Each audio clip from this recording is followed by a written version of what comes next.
that you're still stood there talking? How many times I have to tell you I don't want to have no conversation in the morning? Knowing what this statement could mean for me, I walk out without uttering a word. I find myself downstairs with a baby and a toddler, trying my best not to be heard. Hat, socks and shoes on. To work, I'm getting ready to make my way. My eldest tugs at me and says, "Mummy, you leaving us today?" Come down to her level and whisper, "Yeah, Bubs, but I'll be back soon. But before I go, do you want to go upstairs and get Mummy's phone? Somewhere in Daddy's room." She runs up, then he runs down with my phone in his hand shouting, "Why the fuck you sending her up here while I'm smoking? Just because you're too lazy to get your own phone, bruv, you on some joke thing?" Hold up, babes, just let me explain, because it's not even like that. 2 minutes ago when I was up there, you hadn't even started rolling, and you said you wouldn't do that in the house anymore, so I never even thought for a second you'd be up there smoking. Anyways, can I have my phone back? Because I've got work and I'm already running late, and you know how my boss has been on my ass about making clients wait. But something I said there must have triggered him, because he raises his arm and makes a fist. Comes real close to me so I can feel the heat of his breath on my cheek. Shh! It's not your phone, is it?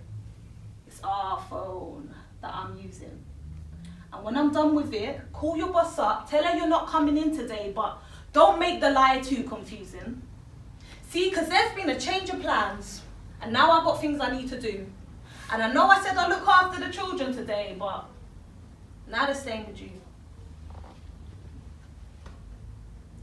Eager not to miss a paycheck or lose my job, I ask him, is there another way? Maybe I can call my boss up and just ask to leave work earlier today. Or even though it's short notice, maybe we can call your sister. It's been a minute since she's seen the girls last, and I know that they both miss her. But you see, he wasn't the sort of man that cared what I had to say. So when he said no, it meant no, and his mind could not be swayed. And for most women, that alone would have been enough to leave that man. But not me. He was the love of my life. So I stayed there that day while he just sat and played Fortnite. And as you may have guessed, I didn't have much of a backbone when it came to him. But that day I felt bold. So I waited for the game to come to an end, walked up to him, tapped him on the shoulder and said, "So babes, earlier was that just a lie you told?" See, because it's 4:30 and my shift would have finished at 5. And you said you were too busy to look after the children today, but all you've done is sit there, play games and get high. Now he was about to answer, but we had keys rustling at the front door. And as he got up to see he was there, he pushed me to the floor. I'm not gonna lie, it didn't hurt much.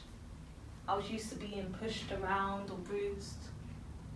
But as he stepped over me and smirked, I felt upset and confused.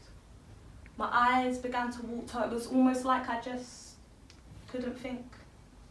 And then he appears in the arched doorway of his living room with his mum by his side, looking down at me confused, and says, "Liffy, why are you sitting on the floor? Come help my mum bring the shopping bags in." So I quickly get composure, but I'm anxious about what it is he's going to do. And as much as I tried to hide it, I guess his mum picked up on that mood. Because I can hear her in the kitchen asking him, "Is she okay?" And him replying, "Mum, don't be fooled, she's been doing things to piss me off the whole day.